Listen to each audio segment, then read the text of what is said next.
Maglilinis sana ako.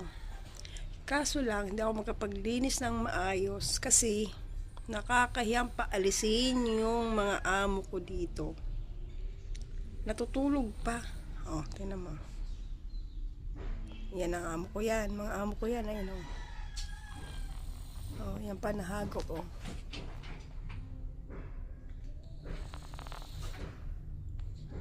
Yan pa oh. Yan sila. Yan sila oh. Diba? Mapapaalis mo ba sila? Kasi sila nagpapasahod sa akin.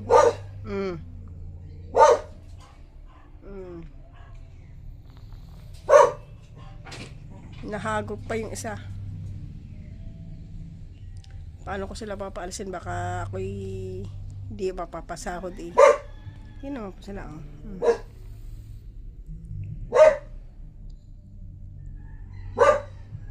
Hindi ba? Nakakahiyang paalisin.